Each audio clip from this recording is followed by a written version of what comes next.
Gets open for three. Dagger!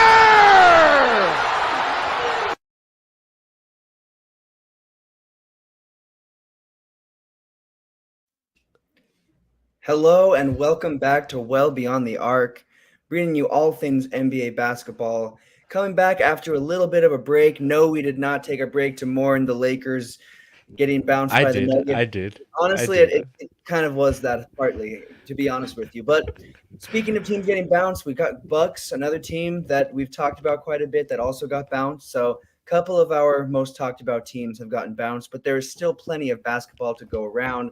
David, how you been, man? I've been good. I've been good. I've been, chilling out of places, moving here and there, watching my Lakers get bounced. But it's been fun to. I've been keeping up with the playoffs, like literally watching every game. Currently had to, buy a subscription just to watch every game on ESPN or whatever. But it's been fun. So love it, love it. I'm good, good. It's good to Absolutely. be I mean, back. there's some great NBA basketball going on. Even though our team is out, there's some go Bulls. They've been out for a little while, but you know what? It's all good. They did make a little push. They made it farther than I thought they were going to make. At least they made it past regular season play, but Bulls have not done too much. But starting our shows, we always do with a little good, bad, and ugly. Not a lot of stuff going on outside of the playoffs right now. Obviously, some coaching changes, some stuff going on there, but a lot of the action is purely going to the playoffs, and there's so much action there. And my good is exactly that. The NBA conference semis have been extremely exciting, giving us classic rivalries like the Pacers and the Knicks, and super close series like Dallas versus OKC. And then also the Nuggets versus the T-Wolves. The T-Wolves are starting to drop the ball a little bit in that series, but it's been a pretty exciting series overall. So shout out, that's my good. It's got to be the NBA playoffs, but specifically the semis. Round one, unfortunately, gave us some games that were not great, some series that were not the greatest. But round two, I mean, these semis are extremely exciting. So that has to be my good. It's been really nice watching that. I've kept up, even though the Lakers are out. I've kept up with, like you said, I've been glued to every game because they've been super exciting. So that's got to be my good. It's just how exciting these semis have been. What about you, bro? Yeah, definitely. I mean, when you talk about the first round, right? You talk about the Magic Cavs series. No one really expected that series to go to 7 games, but that was a really good series. Magic gave it their go. But my good has to be the entertainment value of the NBA. I saw defense being played really well. Minnesota game two, the defense in that game was amazing. They held Denver, and I don't know if it's just my knowledge of basketball right now, but I'm watching the games and I'm seeing how each team is making changes. Like you see the changes after every game. Like from game one to game two, you see changes. From game two to game three, you see changes. Coaches playing chess matches here and there. So for me, that's been exciting to see. So my good has to be the entertainment value of the NBA. There's been so many things going on, and it's just fun to watch the entertainment value of the NBA playoffs. Like last year, I watched the full playoffs, and I don't think it was as exciting as this year. Precisely, this year has just been incredible to be honest. From an entertainment point of view, and just from a basketball understanding point of view, it has been amazing. So that has been my good. No, absolutely. It has been, like you said, I mean, obviously the Lakers made it way farther than they did this year, but even without that, it just was not as exciting of a playoff time as it is this year. Outside of the Lakers making that push, it was not as exciting. So with the Lakers being out, it's actually pretty exciting seeing some of these series. Moving on to the bad, my bad has to be the Timberwolves defense seeming to start to break down excessively against the Nuggets, specifically against their bigs. I mean, Aaron Gordon went off with a 30-point+ performance, and then Jokic just had a 40+ point performance in Game 5. So you can see where they're breaking down. And for winning Defensive Player of the Year, Rudy Gobert is not really showing up this series against the players that matter. He has a couple games with a couple blocks, but they're not coming against Jokic. Jokic is doing whatever he wants against the Timberwolves defense, and there's a real breakdown there. And it's not just Gobert, it goes beyond him. Obviously, Cat isn't known for having great defense. He's had okay spurts of defense here and there, but ever since he's been in the NBA, defense is not one of his strong suits. He's known as one of the best offensive big men in the NBA. That's what he is known as. but still you want to see them show up and they're just not. And it's costing them the series. It goes beyond them, but the defense against the bigs is very much lacking. And shout out to the Nuggets for using that to their advantage and taking control of the series with that vital vantage point right there. So that's got to be my bad, is the T-Wolves dropping this series a little bit, honestly, is what it's looking like. But what's your bad? Yeah, just talk about. I will definitely get into that in a minute, but like the and this is where we talk about like the changes. You see the changes, Mike Malone, the changes he made, and we'll talk about that in a minute. But those changes are quite evident. Like game two, the defense hits like that. Probably the best defense I've seen since I started watching basketball. Right, that's the best defense I've seen. So yeah, that was just really bad. Their defense is breaking down. Draymond said yesterday, barbecue chicken, making Gobert barbecue chicken. That's the reason why Denver might end up winning the series, just because Gobert has become defensively bad. Let's put it like that. It's not like he can't play defense. It's just the situations they are putting him in. But by bad has to be look at Doncic, Luca. Who game four wasn't his best performance. I think what 19 points, horrible shooting, and that's kind of what has been going on in this series. Every time he has shot the ball badly, OKC has ended up winning. And to think they were up 8 with 5 minutes to go in the fourth quarter or something like that, pretty much up double digits entering the fourth quarter. That game was in their hands for the taking. PJ Washington has been their best player. Luca has to come up clutch now. That has my bad. His shooting has just been terrible. Kyrie hasn't been up in there for the first half. Second half he has come in and he has done it. But Luca has just been. It's not even more an up and down kind of trend. It's more like down, maybe slightly not down, then down, kind of in his shitty performance. I mean, this is where we want to see him live up to the hype. We know he's an amazing player, um, third voting in the MVP race. This is where you want to see him. PJ Washington cannot be your best player in the series. It cannot just happen.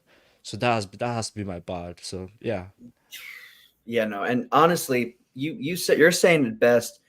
You cannot have your role players be better than your star, especially your star that is third place in MVP voting.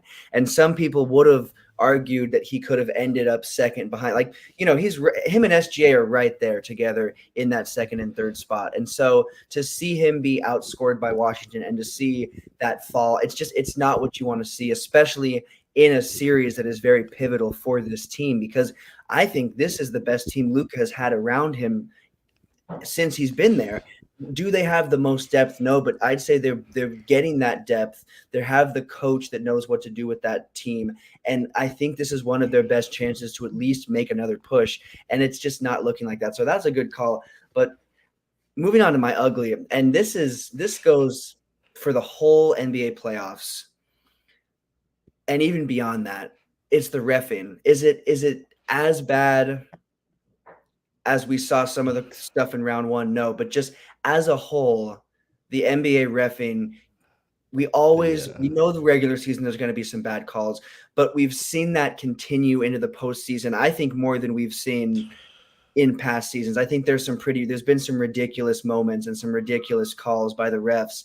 And that's got to be my ugly, because it's like, if we can't even rely on having a nice, exciting playoff, fair and far away from those calls from the refs, then what are we really waiting for the whole season anyway? Because honestly, it can change a game, it can change a series, and we haven't really seen too much of that in round two. But there were some head scratching moments in round one, and there have been some refage slippage in round two. Still, I mean, it's very apparent. You can tell it's not. They can't cover it up. It's very apparent now. So that's got to be my ugly. The reffing is awful. I've said it before. I think we need to see more of like former NBA players, players that like get refs that will understand how it is and remember the game and know how it is with a ref and how pivotal that is and how important refs are. I feel like if we saw more former players picking up the whistle and reffing, we might see some changes. But either way, whatever the fix needs to be, I think there needs to be a change, because the reffing is getting noticeably worse. So that's got to be my ugly for this episode. Yeah, shout out to like that last comment. Shout out to WNBA. The season just kickstarted. Obviously, Caitlin Clark and the rest doing their thing out there. So shout out. If you're not into the women's game, you should better get into it. It's been fun. I was catching up with the Aces yesterday. Amazing basketball game there. But yeah, I agree with that. Ref and as you said, the refereeing in round two hasn't been as bad as round one. I think just from the Indiana series, that's probably where we have some notable calls. And I don't really call those notable calls. But anyways, but my ugly has to be Jamal Murray. In the first round, he hit two back to back winners against the Lakers. Round two, first two games were not his game. And then he had that moment where he threw the hitting pad and stuff, find whatever he was find, I can't remember. And then game three, game three, yes. Is it game? No, game four. He comes up with a half court shot and then goes right to the announcer's board. And I don't know if you ever saw that shot. That has to be the coldest picture ever. Maybe not. But I can remember that has to be the coldest picture ever. If you the way he just stood in front of Kirby Harlan after making that halftime buzzer beater half court shot. Oh my god, nah. That was too cold. That was too cold and ugly. Nah. But yeah, Jamal Murray, he's had his up and downs. Again, back to back, winning. Not to relive that moment, but yeah, that's been my ugly. Yeah, no, that was I'm with it for sure. I see a comment talking about certain players if they picked up the whistle and were reffing, and one thing I will say is this: I think one issue on the other side is players whining and complaining and this and that. You would not see that to former players. There would be a certain level. I think it would fix it on both ends because it's not the same. The player issue is not the same with players whining to refs because a lot of the times they're right about missed calls. But when there is a call made, they would respect it more. So I think that there would be a whole shift in that. But will that happen? Who knows? Moving on from good, bad, and ugly, we're going to cover a couple of the series. This first one is going to be quick. We're not going to waste too much breath on it. It is the Cavs versus the Celtics.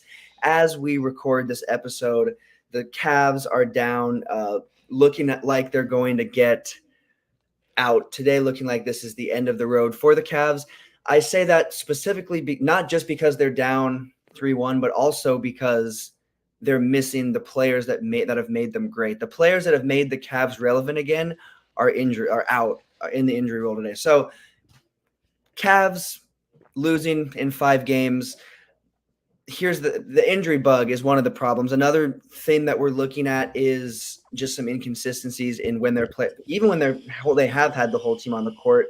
We have seen the Celtics show that they're just the better team, and there's just too much inconsistency there. So I've got the Cavs losing. I'm not going to call a score, but I would say I'd be pretty confident in saying they lose by 15 plus points today to the Celtics. They're shorthanded. It's in Boston, so I think give me the Celtics winning by 15 plus and closing this series out. What do you think, David? Do the Cavs still have life, or can the Celtics close this out today? The Cavs. I think everyone kind of ruled the Cavs out, like when against Celtic, kind of like series is done. But then you watch game two. I think it was game two in Boston where they kind of blew out. Can't remember how the score, but I think it was a blowout. Then you have game four where it was even without Donovan Mitchell and what's his name, Jerry Allen. They kind of kept the game close. That was the first time in the postseason that Celtics did not win by more than 10 points, right? So I look at it and I'm like, even without these guys, they still kept the game close. But obviously, Celtics too were not on their A game. So imagine if they were on their A game, they would have probably blown them out more or less. Um, but yeah, I agree with you. Like, I don't see this game going more than what 5 games. Yeah, I don't see this game. If it goes more than 5 games, it will actually be shocking. Like coming back to TD Garden and beating Celtics home court in a closeout game.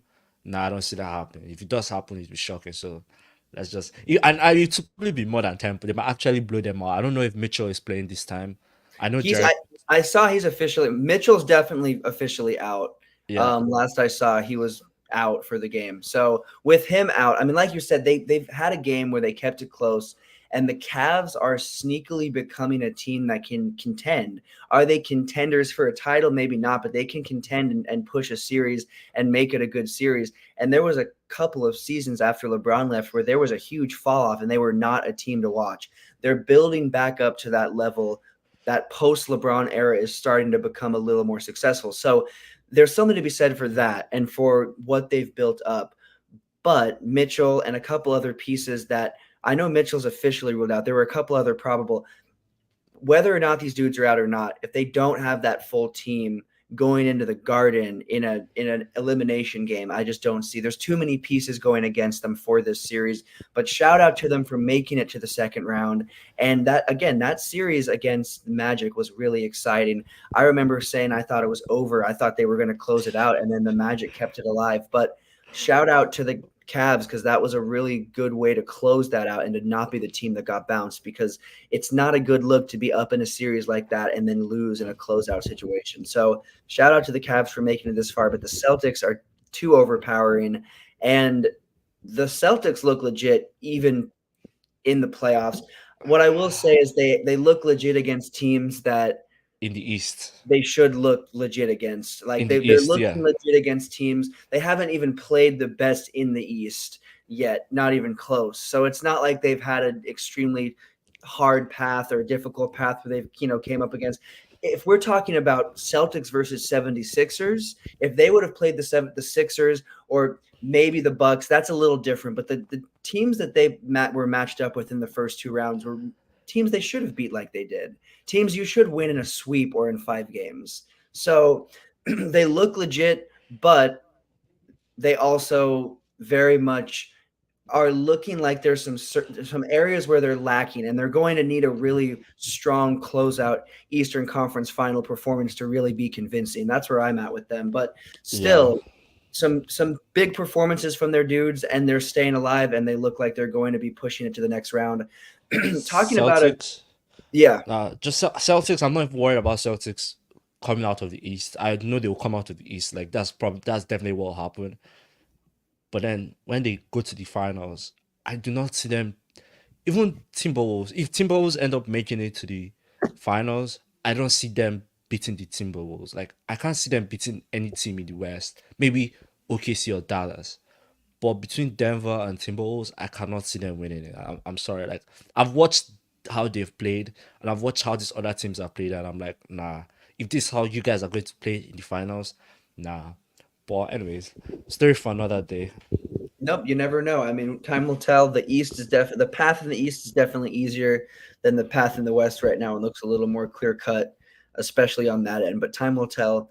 Moving on, we got the Mavs versus the Thunder. And this is a series that is anything but 3-1. This is tied right now 2-2. They play this evening as we record.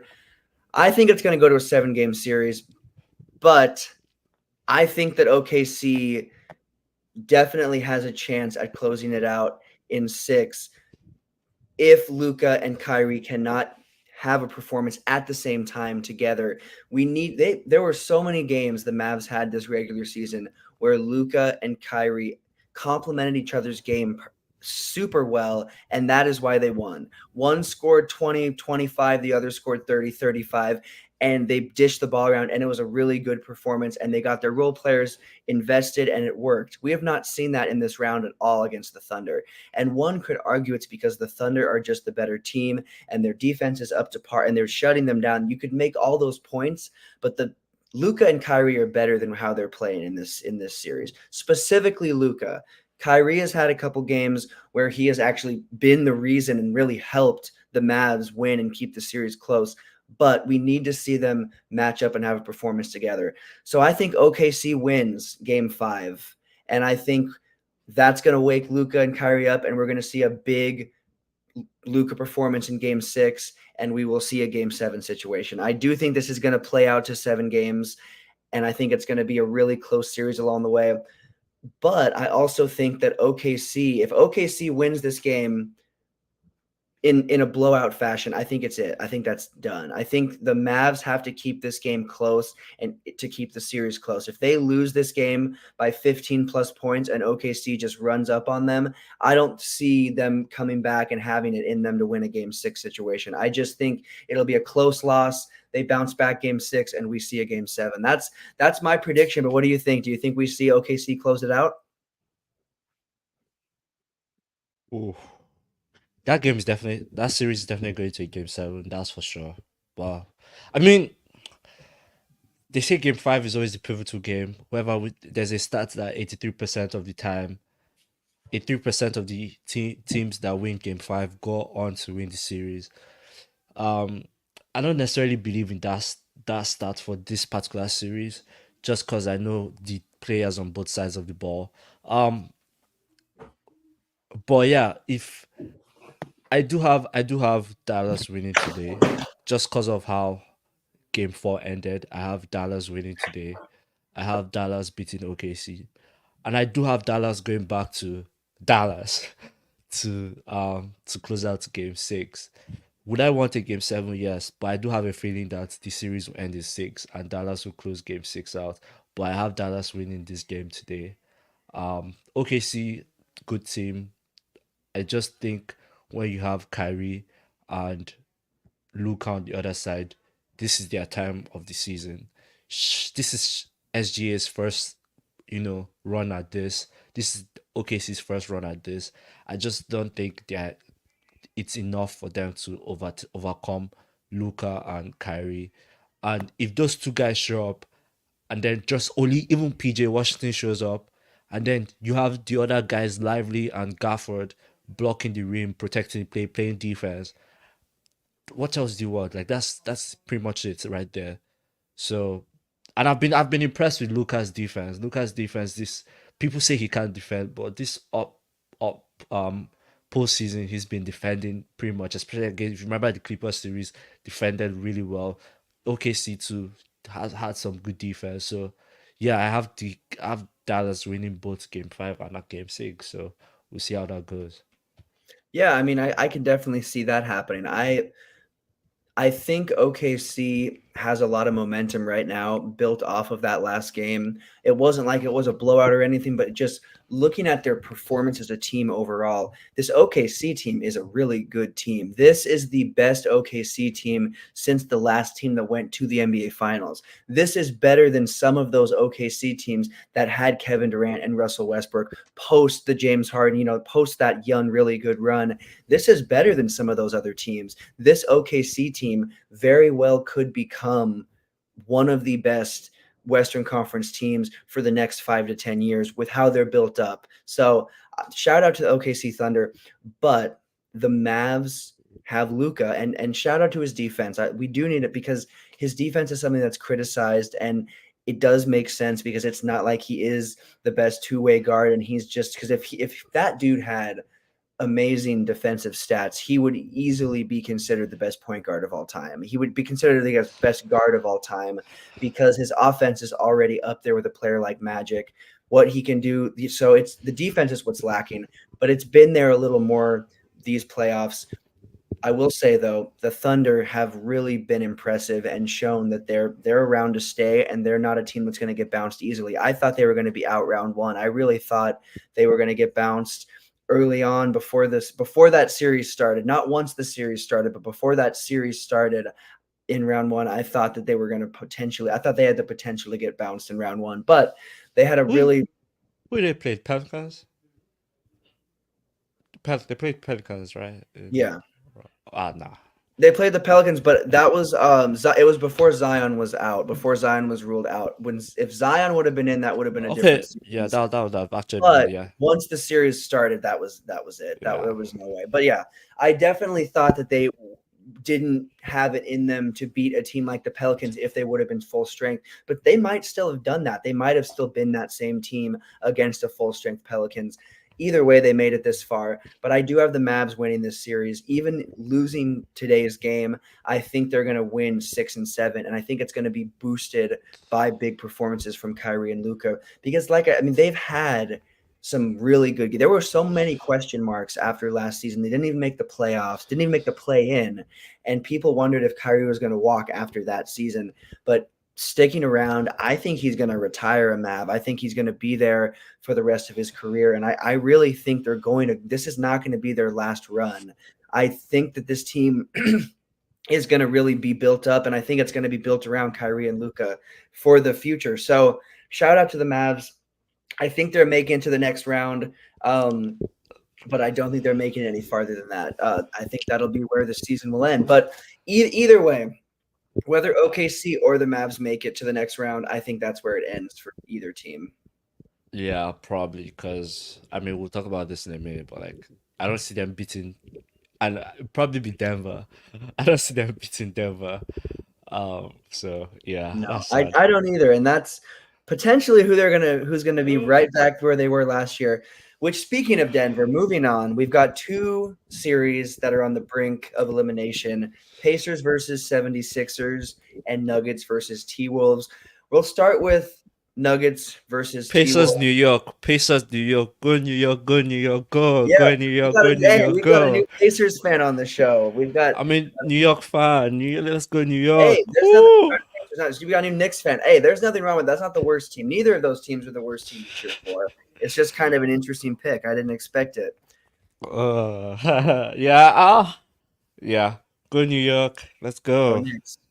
Go Knicks. Well, it's looking like they might be going to the Eastern Conference Finals. But looking at these series, starting with the Nuggets versus the T Wolves, I think it's over. I think it's going to be over in 6. I think the Nuggets are going to close it out. I think the biggest problem, and all jokes aside, one of the biggest problems is definitely the lack of defense from Gobert and the already very notable lack of defense from Cat that's always been there. But when you've got a player like Joker who and shout out Barbecue to chicken. Gordon, it's Barbecue too easy. chicken. It's too easy. And you've got Oh. there was a game where Joker and Gordon, I believe, both had 30 plus in this series. Game I know 3. that Game Game 3. three. Game three, Gordon had 35 and Joker had 30 plus. And then now we've got Joker with 40 points. So it's evident where they're losing the game at because those are massive point numbers, massive performances. So because of that, unless you made a really good point earlier in the show, I want to make a point back to about adjustments. Unless the T Wolves can make a wild adjustment, which is really just Gobert actually playing defense and starting to stop Joker, then and Cat as well, then maybe they will have a chance to make it a 7-game series. But you're looking at the defending champs, and I hate talking about them like this because of A, how they beat the Lakers, and B, I'm just not a very big fan. But you're looking at a team that they're defending champs and they are just the better team. This is a really well built team. This is a really, really, really nice top to bottom team. But their bigs is a huge point for where they're above a bunch of teams, including the Lakers, including the Los Angeles Lakers. That's one area where they beat us. That was one area where they slightly beat us in our series. So I will say I think the Nuggets pull it off, not just because of who they have in the paint, but a huge reason is who they have in the paint. I think they win in 6. What do you think the T Wolves have a chance, or do you think the Nuggets finish it in 6? Yeah. Just to touch on some things.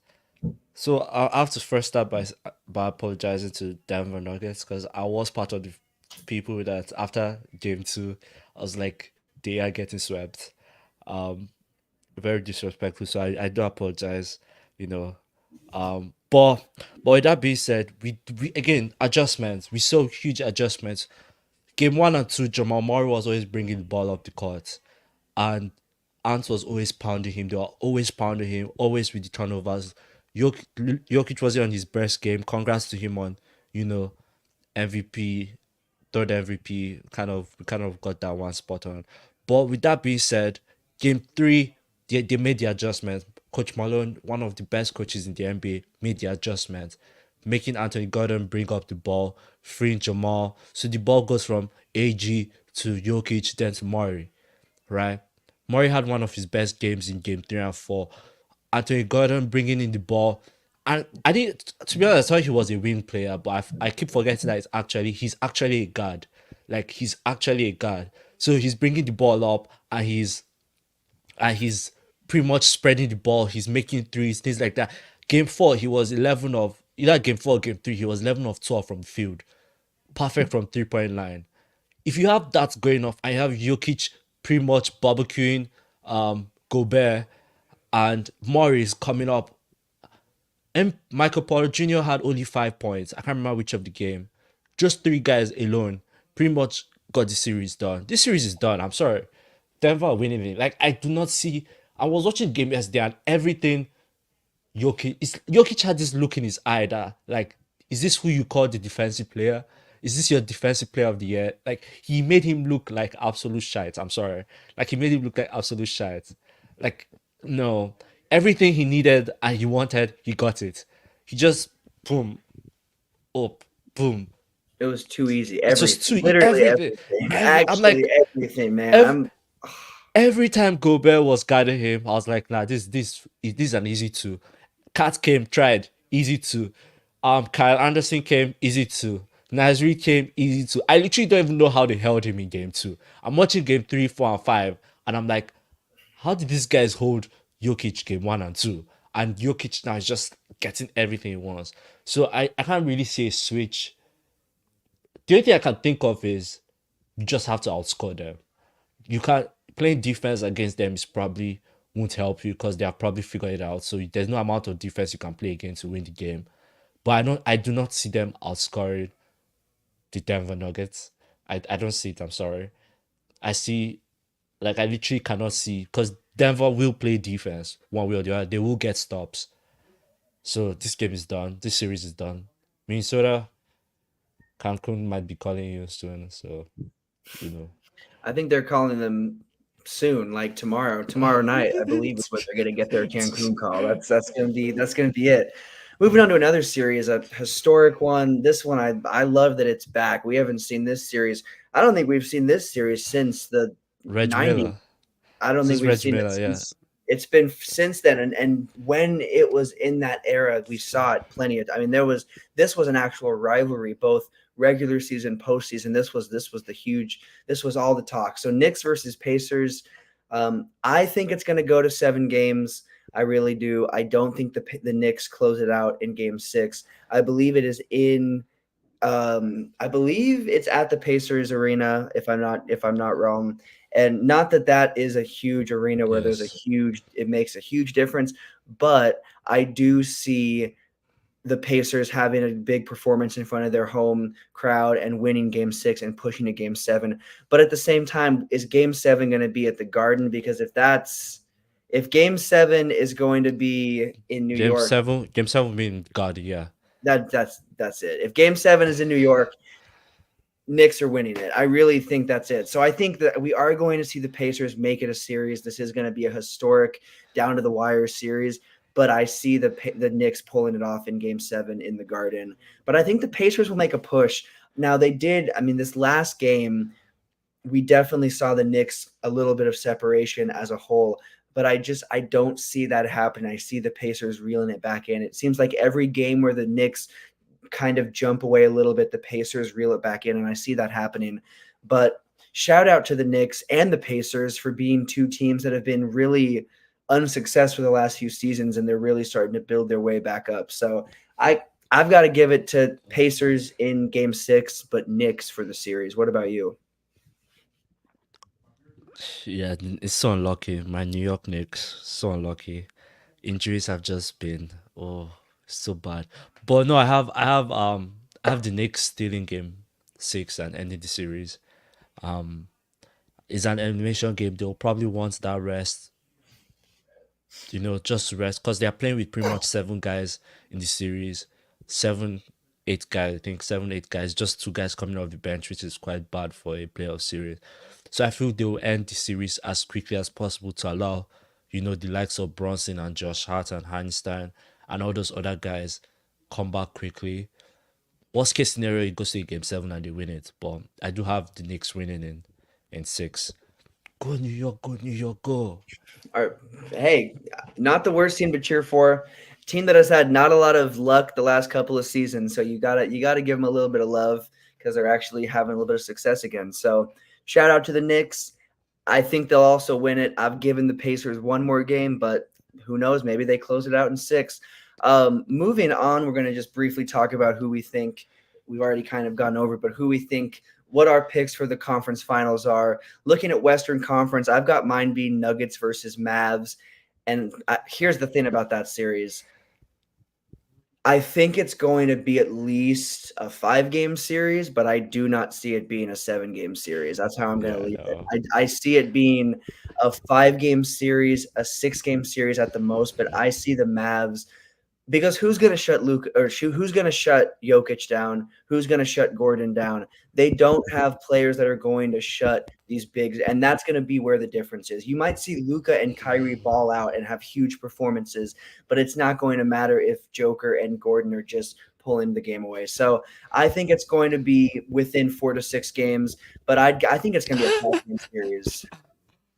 4 to 6 games. That's crazy. So you're implying a sweep. I'm going 5 games. Yep. I'm meeting in the middle. I don't see it being a sweep because I think the Mavs can get 1, but especially on their home court. But I don't see it going past 5. But maybe we see 6. It depends. It depends on who all's in for the Nuggets and if they get off to a hot start because they had a slow start to this series against the Timberwolves. So maybe they lose the first 2 games like they did this last series. I don't see that happening, but I have it being 5 games.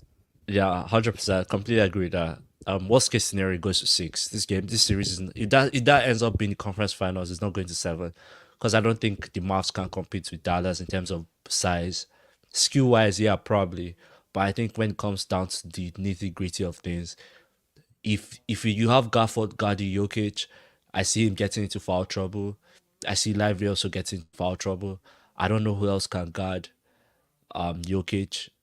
Again, Bobkic can just play. Okay, no, that's just that would be crazy. But yeah, that I do agree with that. Worst case scenario, again, it goes to 6 games or the Mavs get swept. I see that as well. Moving to the East, Celtics versus Knicks. Honestly, I have it being the same type of scenario. I have it being the Celtics either winning 4 or winning 5. I maybe can see it going to 6, but I just don't see the Knicks.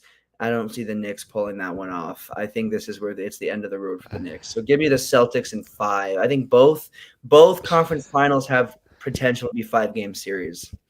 Yeah, and I did not flip on the Lakers. Lakers are just not in the playoffs right now.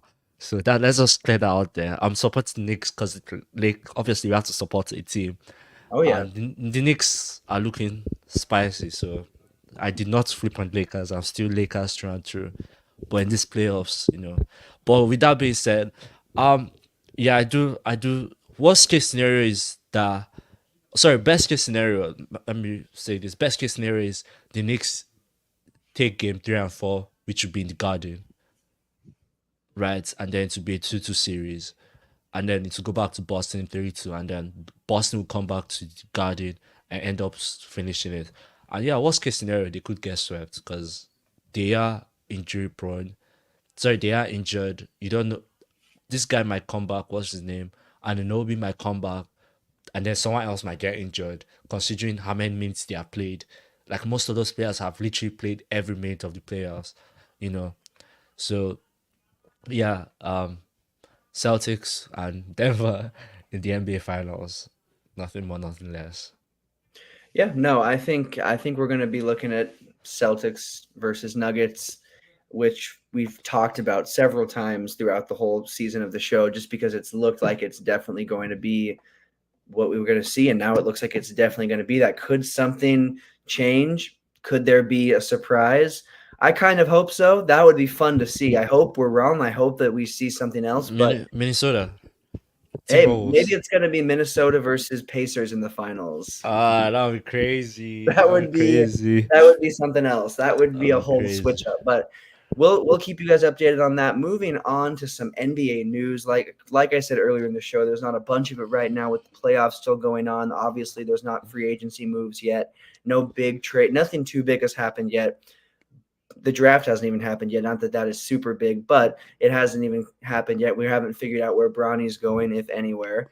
But something that did happen super early on, right after the Lakers got bounced, Coach Darvin Ham was fired, and along with him, the entire Lakers coaching staff was also fired. So now they've officially, as of today, as we record this episode, they've officially started interviewing candidates. And there's a lot of names being thrown around. JJ Redick, a bunch of names.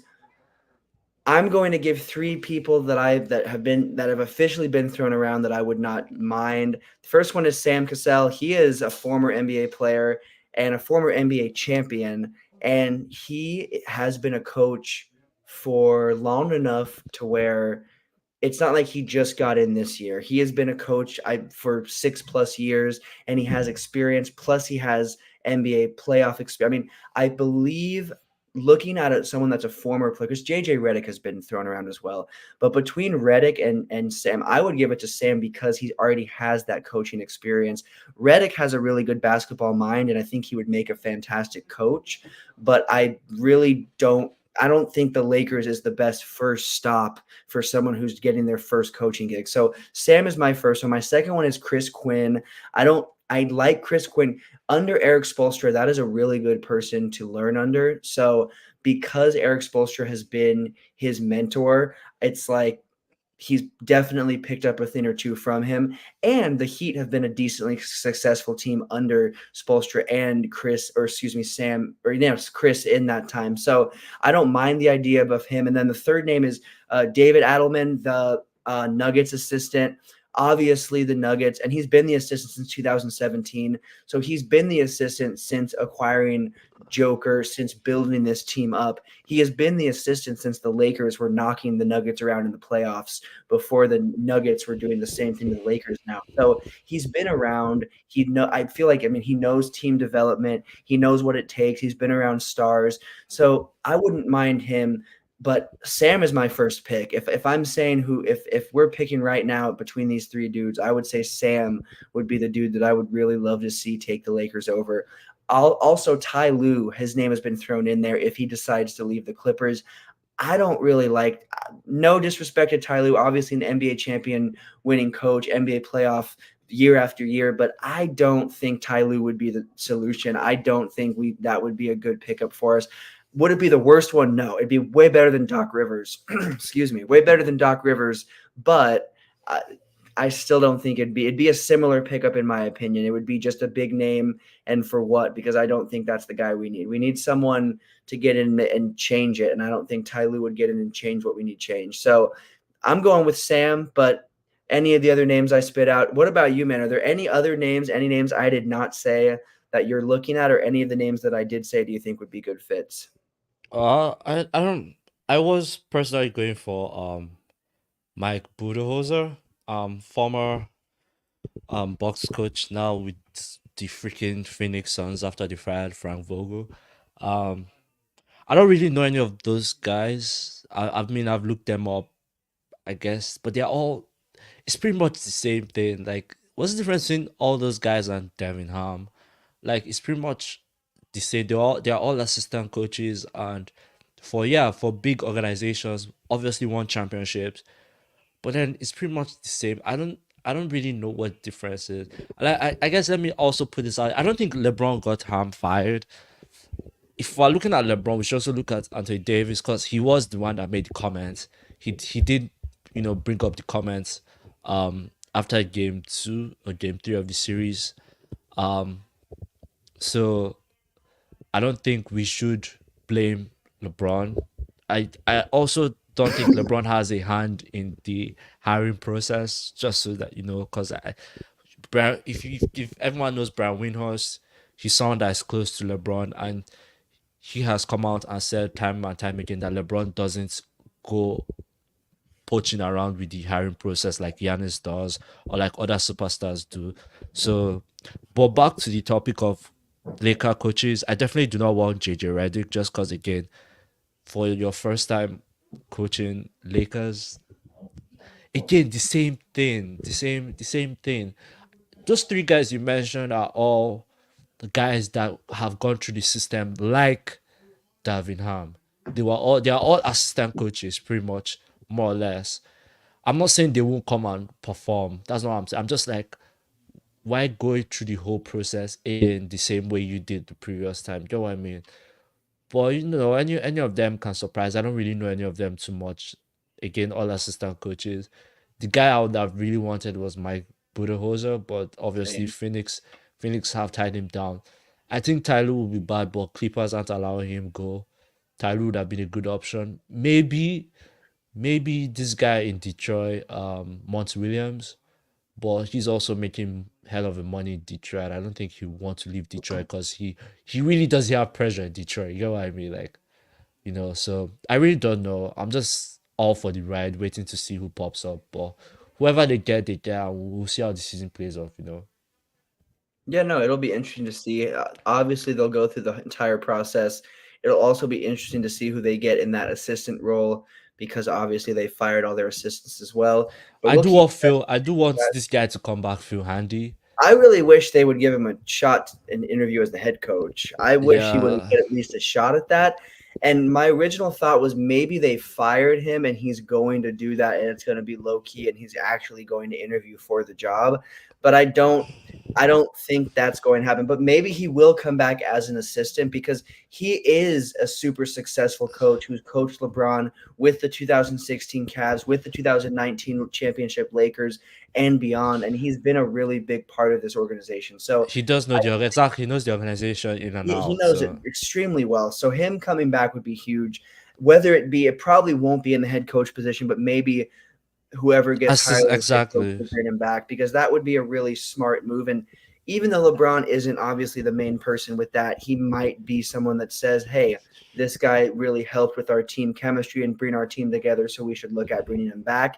And that would probably be enough for a head coach to look into that. So I think we will see Phil Handy maybe return to the Lakers as an assistant, and who knows, maybe get a surprise interview as head. Either way, it is a super important job. I mean, from both aspects, from that aspect and from our aspect, from a fan aspect, you want the right person, and from the coach aspect, I mean, you're always on the hot seat. And something you don't want, one reason I don't think Ty Lue would be the best person is because that narrative about LeBron coaching over coaches, this and that, and maybe that will be there no matter who he's with, no matter who LeBron is with. There's probably going to be a narrative there because there is a little bit of truth. LeBron does have a takeover thing. I mean, you've seen him do things that have helped win games that have been because of his IQ and this and that. So I understand that side of it, but I think you want to steer clear of that. You want a fresh, clean slate. You don't want someone that's associated with that LeBron identity like that. So I really like the Sam Cassell idea because I think he, like I said, NBA champion as a player, multiple NBA champ as a player, and has been in the league a decently long time. But the take about it, how is it any different than Darvin Ham, is a good take. Just solely, a lot of these people are assistants. There aren't any big name head coaches that are out and about right now. It's a lot of assistant talk, and there's nothing wrong with that, but it does make you wonder how that would go because of the Darvin Ham sign in. Yeah, and a report just popped up on my phone about how Doc wants to get Sam Cowser from the Celtics. Like he's really pushing to hire him as the assistant coach for the Bucks. Because if you know, Doc literally fired his whole assistant coaches. So now he's trying to get Sam Hauser. So that's an interesting news coming out literally just like 2 minutes ago. So Yeah, absolutely. I mean, it'll be interesting to see what happens with that. I know also the Suns, I believe, also fired their entire coaching staff, or Bud is it's expected that they will. Which, speaking of that, the question is now that the Suns have an NBA champion winning coach, two-time coach of the year I coach. mean, they did have Frank Vogel, who was also an NBA champ, like literally also coach of.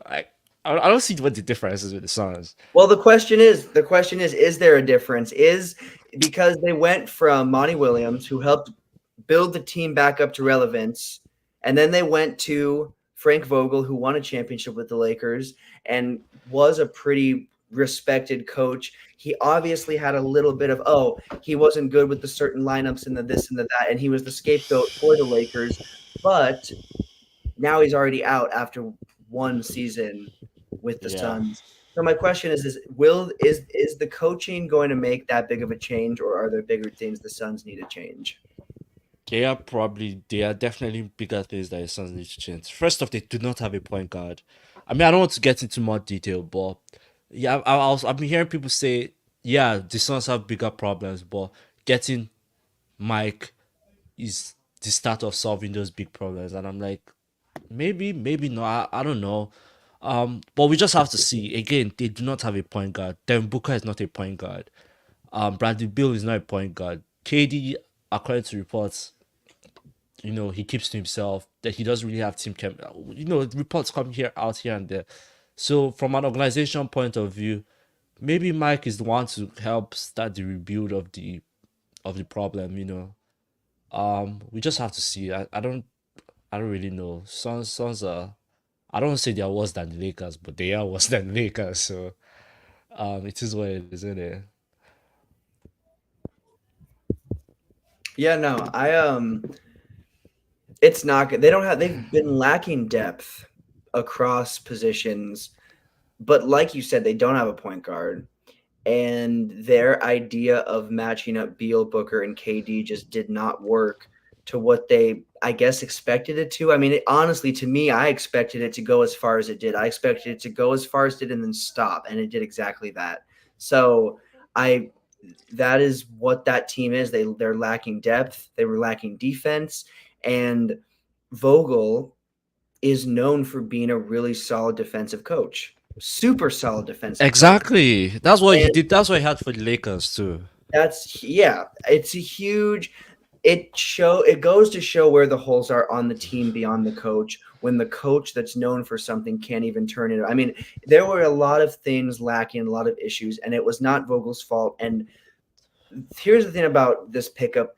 Obviously, one of the best current coaches definitely knows how to coach a team, but it's going to take more than that. So time will tell, but the Suns definitely could be moving in the right direction, and this could be one of the things that's a part of it. We'll see. I don't know. I don't think they're going to win too much anytime soon with KD, to be honest with you. Not that it's KD's fault, but I don't see them going too far, winning too much with the team they have now. Yeah, that's very true. That is very true. So we'll see. Time will tell. Moving into our last segment of the show, it is the top of the hour 5, talking about playoffs. We're going to go over the top 5 best playoff runs of all time. This is a team run starting from beginning to end, talking about who we think the best overall team runs are. Starting at number 5, I have the 1999 Spurs that went 15-2 in the playoffs. Obviously, this was during that blackout season, that lockout season, and it wasn't a full regular season. But come playoff time, this was a really exciting Spurs team. I think the 1999 Spurs team is honestly forgotten about when we talk about the best Spurs teams, just because there are so many great teams that were led by Tim Duncan. But this team with Robinson and Duncan was dangerous, and going 15-2 in the 90s, no matter what, the lockout, whatever, like that was a really impressive run. So that's my number 5. What about you? What are we looking at for number 5? Let me get my notes out here quickly. I'm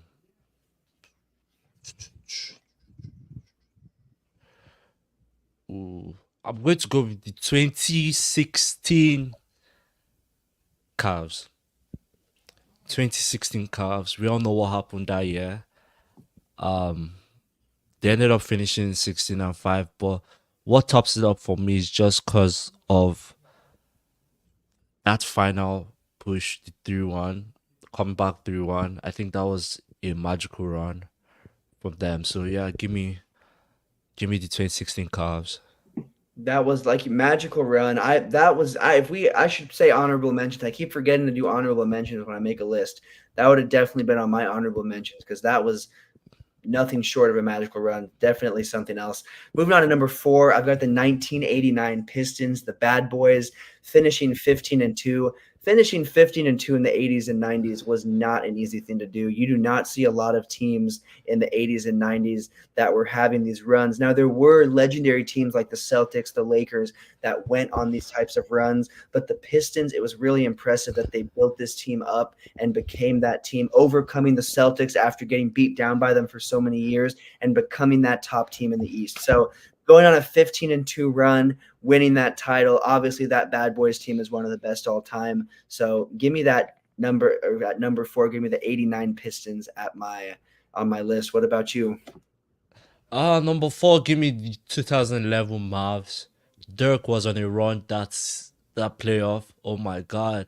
Like no one could stop him. Hitting clutch threes here, left, right, and center. Him with Jason Kidd and Sean Marion, and even Tyson Chandler. It was just crazy with Jason Terry. How could I forget? You know, um, Jason Terry. But then having they went through the Blazers in 6, swept Kobe, the defending champions. Well, not swept. Yeah, literally. Yeah, actually, they swept them, then beat OKC with KD, KD, Westbrook, and Harden in 5, and then beat LeBron. That was LeBron's playoff loss, the big three first playoff loss in 6. So I think that was really a magical run from Dirk and the rest of the guys there at that was this guy's first and only championship.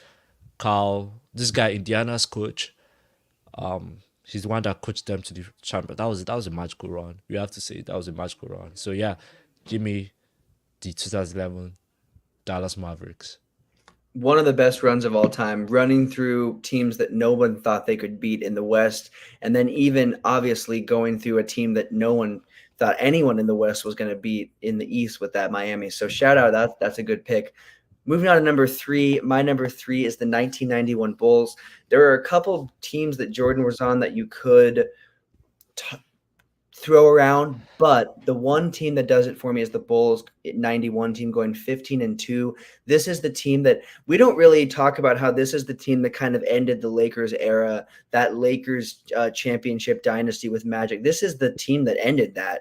And so the Bulls being the team that ended that, also going through the teams they went through in the East, this was a really historic playoff run. And this was like the emergence of MJ being that player, that next up, and that team being that next up team. So this was the start of that three-peat, and this was definitely one of MJ's best runs. And in my opinion, honestly, I think his best. So give me the 91 Bulls going 15-2 at my number 3 spot.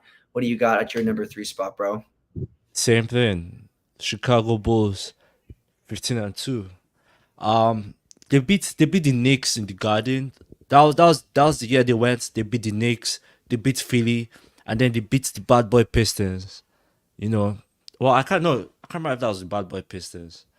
But either ways, they beat the Pistons, and then they went to the championship and then beat the Lakers, as you said, and then the Lakers run in the league. So I think we have to give them credit. Again, 15-2, only losing 2 games. So that probably I don't know, that before the best of 7 or best of 3 series. Sorry, the best of Yeah, 5 it series. was before the best of. Best of 7, probably. I Either believe. ways, either ways, yeah. Yeah, Definitely. No, Bulls, they looked different that year, and then they remained looking different. Number 2, 2017 Warriors. This was when they got KD, and you just knew it was over. They went 16-1. You knew it was it. When they went 16-1, you knew we were in trouble for a couple of seasons, and we really were. We were in trouble for 3 regular seasons and 3 postseasons, honestly, too. They didn't come up with 3 in a row, luckily. But man, they got pretty close. So give me the 2017 Warriors going 16-1 and just looking like a video game cheat code. What about you? yeah. They kind of made the league boring. Eh? Kind of They made did. They they really made they did. made it too obvious. Oh They my kind of god. made it too obvious, and like everyone kind of knew as Durant went there. We all knew there was no stopping that. 16-1. Pretty much it, right? 16-1 because you played 17 games. You play 16 games to win the chip. So 16-1 is crazy. It's crazy. Durant was on a tier, and remember he won the that and they were going for blood against the Cavs, against the Cavs. Yeah, They wanted to avenge, and they did. Because they did. I think the only loss was against the Cavs. They literally swept everyone, and then I can't remember who they beat precisely to lose that one game. Um, yeah, yeah. Either ways, yeah. So that was a crazy year for the Warriors, and it just kind of set up what we already know. One of the most boring season of the NBA, because they just kind of no stopping them. No, there really was not. And then coming in number one, we got the Shaq and Kobe 2001 Lakers. This was heavily thought of as the best because that 2017 Warriors run can be very highly contested as the best all time. A lot of people would put that as the best all time, or at least right up there. And for me, it was right there with this Lakers 2001 run. But I've got to go with the Lakers purple and gold going on that run in the early 2000s, and just no one was as good as Shaq and Kobe and the entire Lakers. It went deeper than just those two players. That was a year. So give me the 2001 Lakers as my number one Yeah, pick. and I have no argument there. 15 and 1. So they basically it can that I'm pretty sure that was the best of 7 series. So they swept the first team, swept the second team, swept the third team, and then won in 5 games against the last team, which is crazy. Yeah, no, That's it was a run. They went for it, man. We have not seen a playoff runs like that these last few seasons. We've not seen teams be on that dominant of a run. So it's not something you see all the time. It is not just something you're going to see, even with the insane talent that we have in the NBA. We just don't see those runs. It's not the same. So shout out to those playoff runs. Maybe we will see something in the future, some insane run. But in the meantime, we're stuck with some exciting playoffs, albeit definitely good playoffs. Obviously, we will bring you guys more NBA action next episode.